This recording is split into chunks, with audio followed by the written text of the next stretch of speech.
Thank you, everybody, for coming. Years ago, a young paleontologist from Yale came to New Mexico to look for the bones of a miniature horse, Dr. George Edward Lewis. My sister and I, teenagers, fell madly in love right away. But he had an Ecuadorian wife whom we also loved, and this poem is for her. It's called Arroz con Pollo. Maria Mercedes Rosario Noboa de Lewis from Ecuador. Stygian dark hair, diamond flash smile, descendant of the conquistadors, crushers of the Inca, ask, have you eaten arroz con pollo? Do you like arroz con pollo? Rice with chicken? I'll cook you some. But when I cook, I wear my orange bathing suit. It's cooler then. Maria Noboa from the great elegant house on the cliffs, above an emerald swirling sea, cooked arroz con pollo, and we said, it's so good. This is the Feast of San Gennaro, written in memory of a young friend of ours who was one of the soldiers who went into Naples on San Gennaro's Day. I am one of those young soldiers, dirty, disheveled, a week's growth of beard, whose tanks rumbled into Naples on San Gennaro's Day. The war was over. There were gaping holes where buildings had stood. Rubble blocked streets. Statues were armless and legless. Exhausted, ready for peace, we threw bundles of food to the people, candy to the children. The people shouted, Viva la Americans, Viva la Ingleses. The bells were ringing in La Chiesa de Santa Maria, ringing for San Gennaro, patron saint of Naples, beheaded 1,000 years ago by cruel Roman soldiers. His blood, black powder collected in a vial, liquefies on his day. The priest holds up the vial. The people wait for the glorious moment. If it takes too long, there are shouts. You old rascal, hurry up. Don't take your time. I know all this from my father. His village is nestled against a sheltering mountain above Naples. Some days later, I visited the village. The relatives were there. We sat in a circle and passed around an egg. What did it mean? An ancient custom symbolizing new life, new hope. The bells were ringing on San Gennaro's Day when we rode into Naples. Viva la Americans, Viva la Ingleses, Viva San Gennaro.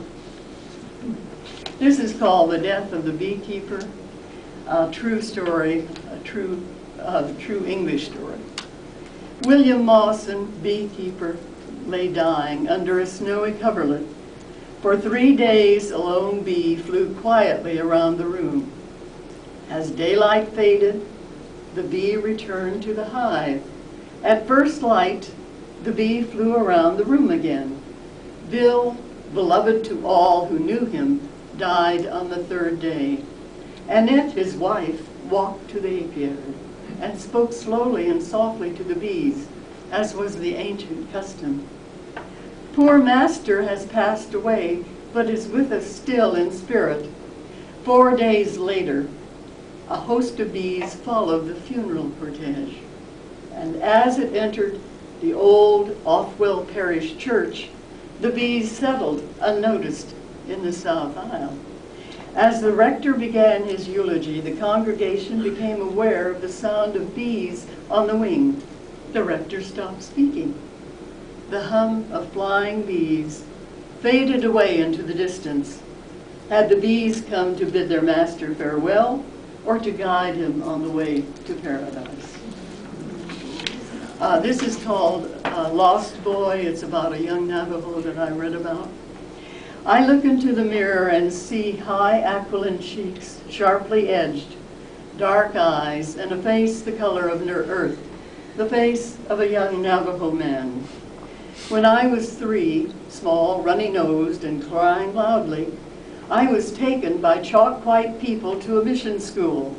My brothers and sisters and the parents who adopted me are not part of me.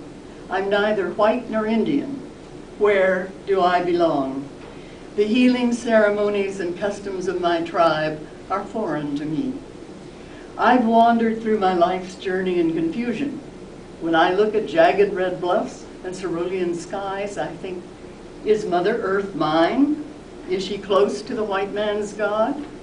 Where are the spirits of my ancestors? On a warm, yellow, bright fall day, I return to Monument Valley, the home of my family, my Navajo family. My white parents say I belong to the Navajos. The cousins, sister, and Aunt Hadesba enclose me in their arms. They cry in Navajo, "He has returned home, he's grown into a man." Heavy silver turquoise bracelets brush my forehead. My Aunt Hadesba, with tears running down her cheeks, says, "He has been away far from us. We who love him will teach him and keep him here." This is Darius the Imposter. I read about him in the Times, and I thought it was a wonderful story. Darius the Imposter, small and brown like a mole, prowls the underground, dimly lit as the Greek labyrinth. Darius, with a false ID, longs to be a transit worker. He dons a uniform neat as pressed starch, collects tickets, drives trains, and is pursued by blue-coated policemen. He hides in the transit office, safe as a mole's burrow, until he is caught. Life behind bars is difficult, but Darius types for the prisoners and reads to them. Darius the Imposter has a heart warm as a summer's day. This is about an old Navajo who fell from his horse in the feast of the chicken head race at Santo Domingo. Brightly dressed riders in shiny silver concho belts shout as they gallop to be first in the chicken head race at Santo Domingo. Old white deer Nez races down the track. While bending low to grab the very chicken head, his horse slips on a stone. White deer lands on his leg. His velvety black hat sails through the air. Listen to the drums, first loud, then soft. The drums beat for the healing ceremony for white deer Nez. He lies anointed with herbs, clad in a loincloth in the mud-stacked hogan. The medicine man chants. White deer Nez watches as the sand painting evolves. 4 winds, one in each corner, a bright-hued rainbow and a small brown turtle earth at the top. The painting is destroyed at sunset. His leg healed, white deer Nez will ride again in the Santo Domingo chicken race. This is an 8th grade love. I had a love as thin as a rail, razor-sharp hair, eyes like cobalt marbles. We sat in Mrs. Balltosser's 8th grade class until the afternoon. Then, T.G.'s cracked voice was raised in song. He sang about the silvery Rio Grande, his plan to marry me. I hid behind the door to escape the fiery coals of his love. Through the open window came the fresh smell of green alfalfa and the sound of the rushing Rio Grande. The last one is John's. It's a possum poem, which is framed and hung on Mr. Munn's wall in his office. Winter comes with cold and snow, as all possums need a place to go. They love to crawl beneath a house, sharing space with a shivering mouse. Then scrabblings heard in floor and wall, the smell of possum fills the hall. Now, a remedy must begin. We have to find how they get in. And then to block the routes they run, we place a call to Herman Munn. While Munn is good and knows his business, he sometimes uses poor old Innes. A nicer man could not be found, but Innes's thinking is not sound. He fails to seal the space with wire and leaves the entrance door ajar. A month goes by, he tries again, but still the holes and gaps remain. At night the possums leap and run. There's only one thing to be done. Again we summon Mr. Munn. This time, he says, I'll do it right, with my own hands, with all my might. Knowing where possums hide and lurk, he crawls below and goes to work. Then every path and every run is blocked and sealed by Mr. Munn. At last the possums cannot go inside the porch and crawl below. The house is quiet. There is no smell. Yes, Herman Munn has done us well. Very good.